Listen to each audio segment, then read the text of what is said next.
애청자 여러분 안녕하십니까. 8월 25일 목요일 캐파 뉴스입니다. 먼저 오늘 주요 뉴스 헬라인부터 전해드립니다.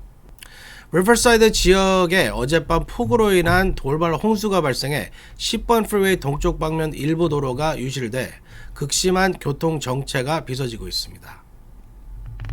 헬기 사고로 사망한 코비 브라이언트의 사고 당시 사진을 유출해 소송을 당한 LA 카운티가 코비의 부인 베네사 브라이언트에게 패소했습니다. 3,100만 달러의 배상금을 지불해야 합니다. LA 경찰이 도로를 점거해 벌이는 불법 레이싱과 불법 드리프팅 행위에 대해 강력한 단속에 나섰습니다. 뱀 등 파충류 1,700여 마리를 몸속에 숨겨 밀수입한 LA 남성이 연방검찰에 기소됐습니다. 지난 2년간 미국의 인플레이션은 공급망 문제라기보다는 소비자들의 수요 증가 때문이라는 보고서가 나왔습니다. 바이든 정부의 입장과는 크게 다른 것입니다.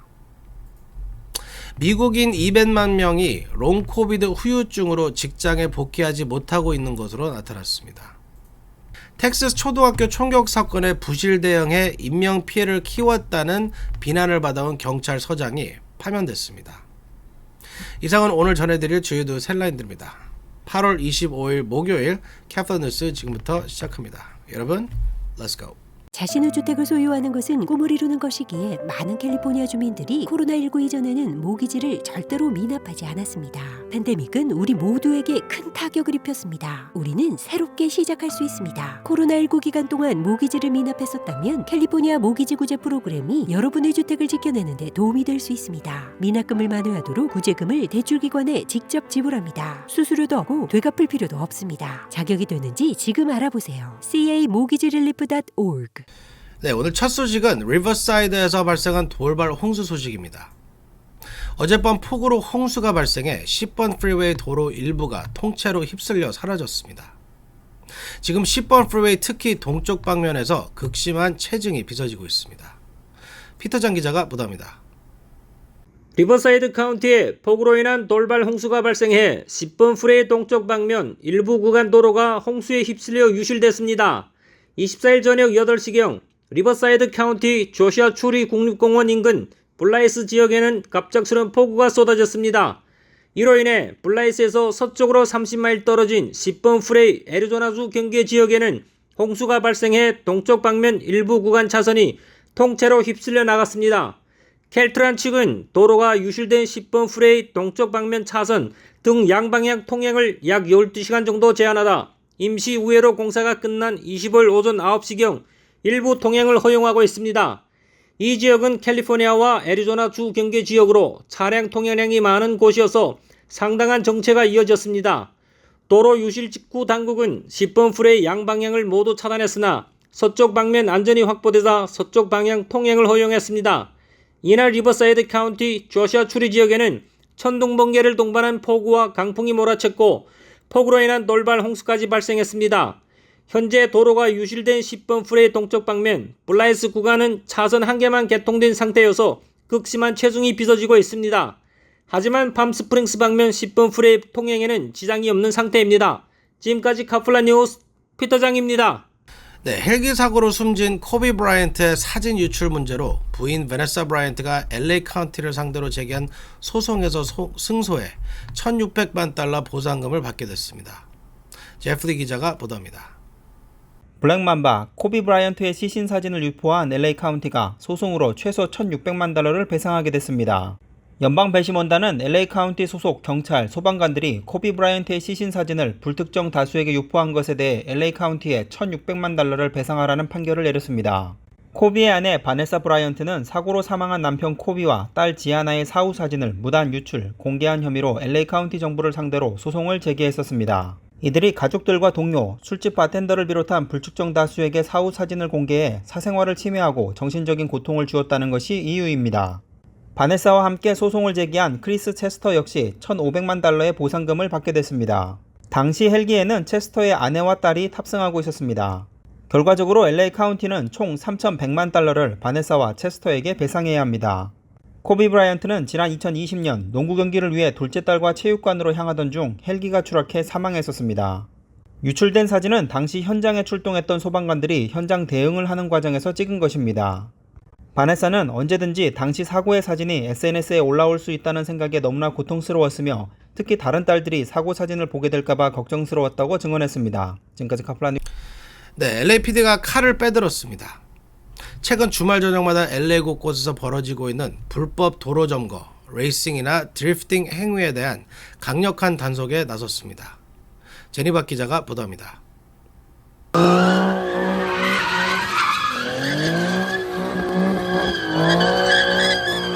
LA 경찰이 마침내 칼을 빼들었습니다.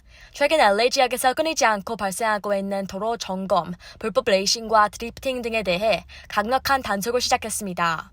이미 LA 경찰은 지난 19일과 20일 대대적인 단속을 벌여 40명을 체포하고 82건의 티켓을 발부했습니다. 이 과정에서 불법 개조한 승용차 34대도 압수했습니다. 또 경찰은 도로 점검 정보를 사전에 입수해 이들의 계획을 무산시키기도 했습니다. 이와 함께 경찰은 압수한 차량 일부를 공개했습니다. 압수된 차량에서는 자동차 출력을 일시에 급상시키는 화학 물질인 니트로 옥사이드가 발견됐고 불법 총기들도 적발됐습니다. 경찰은 도로 점검 불법 레이싱과 드리프팅이 위험 천만한 행동이라며 거리 단속을 멈추지 않을 것이라고 밝혔습니다. 카플라 뉴스 제니박이었습니다. 네, 뱀 등 파충류 1,700여 마리를 몸속 곳곳에 숨겨 밀반입하다 적발된 옥스나드 남성이 연방검찰에 기소됐습니다. 호세 매누얼 페레스라는 남성은 지난 3월 60마리의 뱀 등 1,700여 마리를 옷가방과 몸속 곳곳에 숨겨 밀반입하다 적발돼 어제 연방검찰에 기소됐습니다. 페레스와 일당은 2016년부터 이 같은 방식으로 멕시코에서 파충류를 밀반입해 소셜미디어 등을 통해 판매해왔습니다.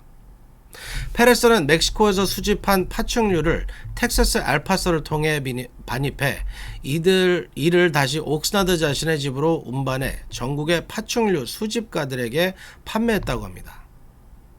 12월 선고 공판이 있는데 유죄 판결 시 20년형을 선고받을 수 있습니다.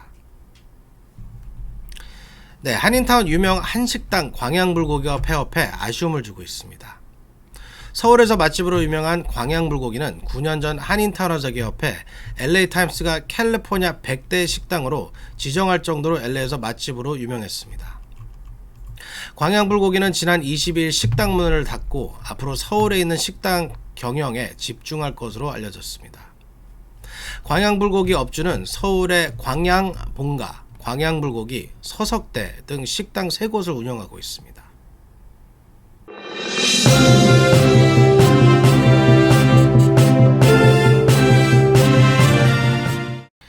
네, 지난 2년간 미국에서 계속된 인플레이션은 알려진 것처럼 공급만 문제 때문이 아니라 소비자들의 수요 증가가 원인이라는 분석이 나왔습니다. 바이든 행정부의 입장과는 크게 다른 것입니다. 제프리 기자가 보도합니다. 지난 2년간 미국의 인플레이션을 주도한 요인은 공급망 탓이라기보다는 급증한 소비자 수요 때문이라는 연구 결과가 나왔습니다. 뉴욕타임스에 따르면 뉴욕 연방준비은행의 줄리안 디 조반니 연구원은 이날 메릴랜드대, 하버드대와 공동연구에 발표한 논문을 공개했습니다. 논문에 따르면 지난 2019년부터 2021년 사이 코로나 팬데믹 기간 동안의 미국 인플레이션의 약 60%는 모든 유형의 제품에 대한 더 높아진 소비자 수요가 원인으로 분석됐습니다. 나머지 40%는 공급 충격이 원인이었으며 연구에서 확인한 66개 산업부문 중 58개 부문이 공급 제약을 겪고 있었던 것으로 나타났습니다. 연구원들은 미국에선 수요 충격이 인플레이션에 더 큰 역할을 한 반면 유럽에선 공급망 병목 현상이 인플레이션을 부추기는데 더 큰 역할을 했다고 진단했습니다. 많은 경제학자들은 팬데믹 기간에 대규모 경기 부양책이 인플레이션을 부추기는 핵심 요인이라고 지적해왔습니다. 반면 바이든 행정부는 러시아의 우크라이나 침공으로 인한 글로벌 공급망 문제와 연료 가격 상승을 지적해왔습니다. 뉴욕타임즈는 이번 조사 결과에 대해 정책 기반자들이 가격 인상에 맞서기 위해 취할 수 있는 조치에 중요한 의미를 가진다고 평가했습니다. 연준은 소비자 수요와 경제를 냉각시키기 위해 금리를 공격적으로 인상했지만 공급 문제를 완화할 도구는 없기 때문입니다. 디 조반니 연구원은 최근 공급망 충격이 완화되고 있는 조짐이 나타나고 있다며 미국 물가 상승률에 좋은 소식이 될 수 있다고 전망했습니다. 지금까지 카플라 뉴스 제플리였습니다. 네, 팬데믹이 2년이 지나면서 코로나에 대한 두려움이 많이 사라진 것이 사실입니다. 코로나에 감염됐더라도 대부분 일주일 정도가 지나면 회복되는 경우가 대부분이어서 코로나에 대한 경계심이 많이 줄어들었습니다. 하지만 200만 명이 넘는 미국인들이 코로나에 걸렸다 심각한 후유증에 시달리고 있는 것으로 나타났습니다. 이들은 코로나 후유증으로 일자리에 돌아가지도 못하고 있습니다. 제니박 기자가 보도합니다. 코로나에 걸린 뒤 오랫동안 후유증을 앓는 소위 롱코비드로 인해 200만 명 이상이 일자리를 복귀하지 못하고 있는 것으로 나타났습니다. 월스트리트 저널에 따르면 브루킹스 연구소는 24일 공개한 보고서에서 18세에서 65세 사이 생산 가능 인구 중 1,600만 명 정도가 롱코비드로 고통받고 있는 것으로 추정된다면서 200만 명에서 400만 명이 일을 하지 못하고 있다고 밝혔습니다. 롱코비드로 일자리를 복귀하지 못하는 미국인이 늘어나면서 이로 인한 임금 손실 규모는 연간 17억 달러에 달할 것으로 분석됐습니다. 브루킹스 연구소는 지난 1월 보고서에서 코로나19로 인해 미국에서 노동력 부족의 15%를 유발하고 있다고 추정한 바 있습니다. 코로나19에 따른 장기 후유증을 말하는 롱코비드는 감염자의 10%에서 30% 정도에서 나타난 것으로 알려졌습니다. 저자 가운데 한 명인 케비드 바어는 30만 명은 미국 전체 민간 노동자의 1.8%에 해당하는 규모라고 설명했습니다. 바어는 영국에서도 롱코비드로 인한 경제활동 참가율이 1.3% 하락했다는 분석이 나왔다면서 다른 나라에서도 롱코비드로 인한 노동인력 손실이 비슷한 수준으로 나타나고 있다고 설명했습니다. 데이비드 커틀러 하버드 대학 경제학과 교수는 롱코비드가 삶의 질과 소득을 떨어뜨리고 의료비 지출을 증가시킨다면서 롱코비드로 인한 경제적 비용이 3조 7억 달러에 이를 것으로 추정됐습니다. 카플런 뉴스 전해드리겠습니다. 네, 텍사스 유벨디 초등학교의 총격 참사 당시 총기 난사를 방관한 경찰에 대한 분노가 적지 않았습니다. 캐플런 뉴스에서도 이 문제를 여러 번 지적한 바 있습니다. 총격 사건 당시 1시간 넘게 이를 방관했던 경찰서장이 결국 파면됐습니다. 피터장 기자가 보도합니다. 텍사스 유벨디 초등학교 총기 난사 당시 1시간 넘게 총격범을 제압하지 않고 방관에 인명피해를 키웠다는 비난을 받아온 경찰서장이 결국 파면됐습니다. 유벨디 교육부 위원회는 24일 만장일치로 피트 아리돈도 교육부 경찰서장을 해고했습니다.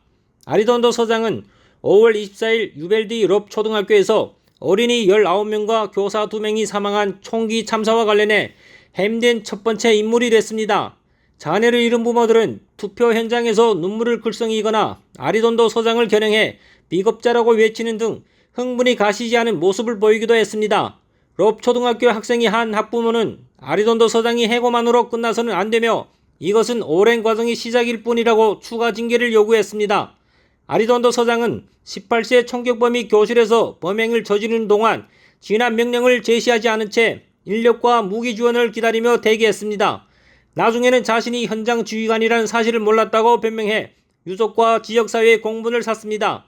텍사스 하원 조사위원회는 지난달 조사 보고서를 통해 유벨디 초등학교 참사 때 경찰 376명이 출동했으나 대응에 완전히 실패했다면서 경찰이 형편없는 의사결정과 리더십이 공백을 확인했다고 지적했습니다. 지금까지 카플란 뉴스 피터장입니다. 네, 오늘 마지막 소식은 조금 색다른 소식입니다.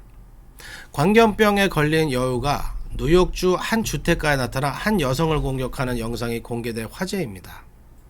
지난 7월 25일 발생한 사건인데 이 영상이 페이스북을 통해 공개되면서 뒤늦게 알려지게 됐습니다. 이 영상을 보면 한 여성이 집 현관에서 걸어나와 핸드폰으로 누군가와 통화를 하고 있는데 여우가 살금살금 기어와 이 여성의 다리를 물고 공격하는 장면이 담겼습니다. 깜짝 놀란 여성이 이 여우를 발로 걷어차기도 했지만 여우가 공격을 멈추지 않았습니다. 이웃집 남성이 나타나 막대기를 휘둘려 여우를 쫓아낼 수 있었습니다. 이 여우는 나중에 붙잡혀 살처분됐는데요. 코넬대 실험실에서 조사한 결과 광견병에 감염된 것으로 확인됐습니다. 미국에서는 해마다 6만 명이 개나 야생동물에 물려 광견병에 감염된다고 합니다.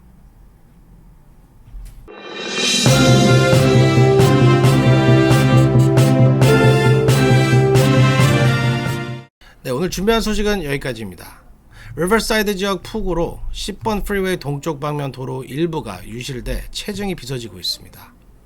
리버사이드 쪽으로 가시는 분들은 교통 상황을 미리 체크하시는 게 좋겠습니다. 캡틴 뉴스는 제 개인 사정으로 내일 하루 쉬게 됐습니다. 양해 부탁드립니다. 8월 25일 목요일 캡틴 뉴스 여기서 마치겠습니다. 감사합니다. 좋은 주말 보내시기 바랍니다.